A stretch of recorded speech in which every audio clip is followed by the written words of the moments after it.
여러분 안녕하세요. 월드머니 랩입니다. 여러분이 시장에 단일 원이라도 투자돼 있다라면 지금 막 벌어진 일을 반드시 들어야 합니다. 아주 놀라운 전개 속에서 트럼프가 제롬 파월이 곧 연방준비제도 의장 자리에서 교체될 것이라고 확인했습니다. 그런데 그가 임명한 인물은 시장이 예상했던 사람이 아니었습니다. 실제로 발표 직후 주식은 매도세가 쏟아졌고 금과 은은 역사상 가장 큰 하락 중 하나를 기록했습니다. 그리고 이제 쉬운 돈, 이지머니. 시대라는 개념이 완전히 사라지고 있습니다. 자, 트럼프의 새로운 리더십이 하루아침에 게임의 룰을 바꿔버렸기 때문입니다. 그래서 우리는 지금 무슨 일이 벌어졌는지, 왜 거의 모든 자산이 하락하기 시작했는지, 투자자로서 어떻게 자신을 보호할 수 있는지, 그리고 가장 중요하게는 이 새로운 정보를 활용해 어떻게 돈을 벌 수 있는지를 이야기해야 합니다. 믿기 어렵겠지만 이런 혼란 속에서 최고의 기회가 생기기도 합니다. 단, 어디를 봐야 하는지 아는 사람만 잡을 수 있습니다. 자, 어디서부터 시작할까요? 이 모든 일은 시장이 가장 두려워하는 인물 한 명으로부터 시작됩니다. 새로운 연준 수장 케빈 워시입니다. 왜 이 사람이 중요할까요? 케빈 워시는 2006년부터 2011년까지 연준 이사로 있었고 글로벌 금융위기 당시 활동했습니다. 당시 연준은 정부 구제금융과 시장 안정 조치를 통해 금융 시스템 전체가 붕괴되지 않도록 애쓰고 있었습니다. 자, 하지만 비판자들에 따르면 2008년 당시 케빈 워시는 부양책이 과도할까 걱정했습니다. 그는 금리를 더 오래 높게 유지하고 싶어 했고 2010년에는 통제 불능 인플레이션 가능성을 경고하기도 했습니다. 하지만 그 이후 10년 동안 인플레이션은 역사적으로 낮은 수준에 머물렀습니다. 2011년 케빈 워시가 추가 부양책이 필요 없다고 말했음에도 불구하고 연준은 주택시장을 돕기 위해 6천억 달러를 추가로 경제에 투입했습니다. 하지만 워시는 강하게 반대하며 그 혜택은 작고 일시적이며 위험은 클 수 있다고 주장했습니다.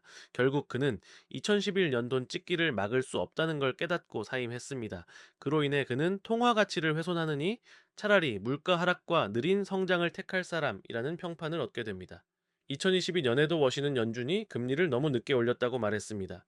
그는 연준이 코로나 이후 과도한 부양으로 신뢰를 잃었다고 주장했고 양적 완화가 자산 버블을 만들고 불평등을 심화시킨다라고 믿었습니다. 그는 연준의 대차대조표를 더 작게 만들고 안정성에 집중해야 한다고 생각합니다.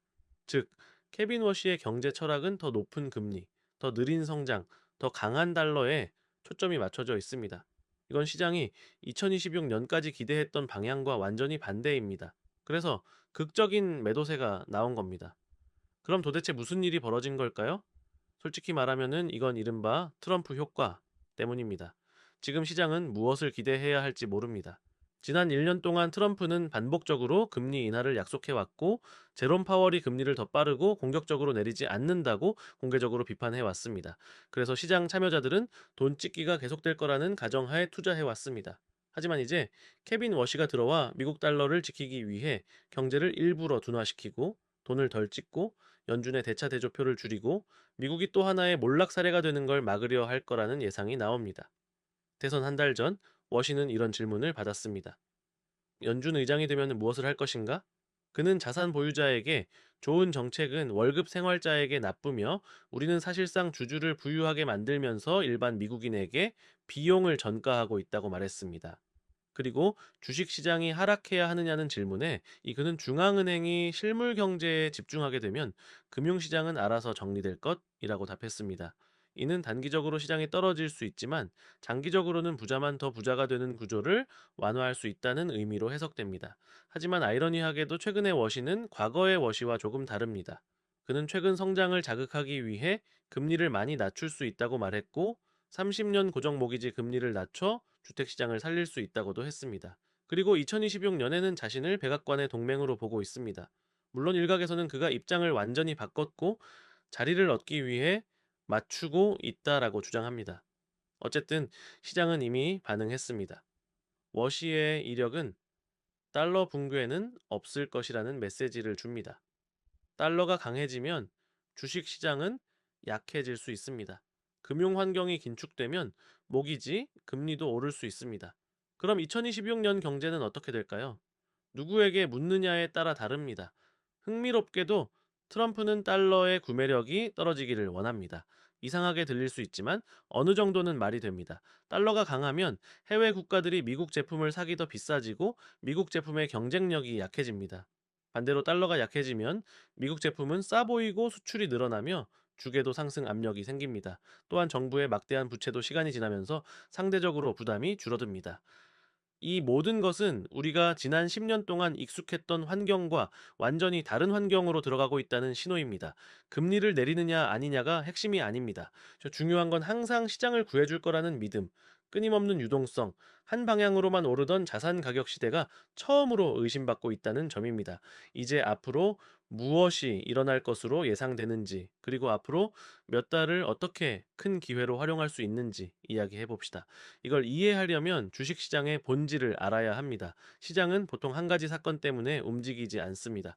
대신 미래에 대한 기대가 바뀌기 때문에 가격이 다시 매겨집니다. 그리고 시장이 무엇보다 싫어하는 건 불확실성입니다. 미래를 합리적으로 예측할 수 없을 때 투자자들은 추가 위험에 대한 보상을 요구하기 때문에 시장은 하락합니다. 지금 정확히 그런 상황이 시작되고 있습니다. 케빈 워시 같은 새로운 연준 의장 지명은 이런 불확실성을 만들어내는 대표적인 사건입니다. 그는 과거에 시장이 익숙해 있던 방향과 정반대 입장을 보여왔고, 그가 트럼프 발을 그대로 따를지 아직 알 수 없습니다. 그리고 시장에는 또 하나의 특징이 있습니다. 어떤 일이 벌어지면 보통 한 방향으로 과도하게 움직였다가 나중에는 사람들이 예상하는 것보다 훨씬 더 크게 반대 방향으로 되돌아옵니다.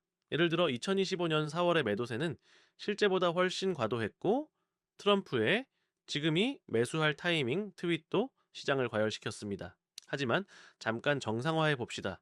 주식시장은 매년 하락합니다. 상승으로 끝난 해에도 중간에 10%에서 많게는 20% 하락이 있었습니다. 그리고 찰리 멍거가 이런 말을 했죠. 이런 변동성을 감당하지 못하면 평범한 수익을 받을 자격밖에 없다. 1980년 이후 S&P 500의 평균 연중 하락폭은 14.1%입니다. 하지만 그중 45년 중 34년은 플러스로 마감했습니다. 연간 큰 폭 하락으로 마감하는 해는 역사적으로 드뭅니다. 1950년 이후 마이너스 25% 이상 하락한 해는 두 번뿐이었고, 마이너스 15%부터 25%까지 하락한 해도 세 번뿐이었습니다. 나머지는 거의 손실이 없거나 오히려 큰 수익을 냈습니다. 또 하나, 5%부터 10%까지 하락 후 회복 평균 기간은 3개월, 10%부터 20%까지 조정 후 회복은 8개월입니다. 경기 침체와 함께 시장이 크게 하락하더라도 평균 1년부터 2년 안에 회복했습니다. 그래서 투자자들은 팔고 다시 싸게 사려 하기보다 그냥 보유하고 추가 매수하는 게 통계적으로 더 유리합니다. 더 놀라운 데이터도 있습니다. 역사적으로 1월 수익률이 0%부터 2%까지 상승이면 이후 11개월이 하락한 적은 단 한 번뿐이었습니다. 보통 1월이 상승하면 나머지 해는 평균 16.9%더 오릅니다. 그리고 2월은 역사적으로 약세인 달 중 하나입니다. 그래서 앞으로 돈 버는 최선의 방법은 2026 전략입니다. 연구에 따르면 시장 변동성과 위험이 있어도 1개월 후 수익 확률 62%, 1년 후 75%, 5년 후 89%, 10년 후 95%, 15년 후 99.8%입니다. 다시 말해 15년 후 99.8% 확률로 돈 번다고 하면 지금 투자하겠습니까? 그렇다면 단기 하락이 있어도 계속 투자해야 하는 이유가 됩니다. 결론은 간단합니다. 20년에서 30년 꾸준히 매수하고 보유하는 전략이 역사적으로 가장 강력했습니다. 주식시장과 암호화폐는 가격이 떨어지면 사람들이 공포에 빠지는 유일한 시장입니다. 하지만 몇 년 안에 돈을 써야 하는 상황이 아니라면 지금과 몇 년 후의 가격 차이는 의미가 없습니다.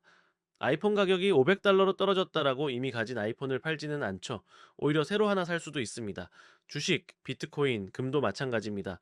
당장 쓸 돈이 아니라면 30%부터 50%까지 하락도 상관없습니다. 오히려 블랙 프라이데이 세일로 봐야 합니다. 왜 사람들은 시장 하락을 그렇게 두려워할까요? 손실을 막으려 애쓰죠. 하지만 투자에서 하락은 일부입니다. 이상한 코인만 사는 게 아니라면 역사는 인내한 사람에게 결국 보상했습니다. 제 생각과 제 계획을 말해보죠. 사람들은 돈 벌 기회에 매료돼 포모로 들어옵니다.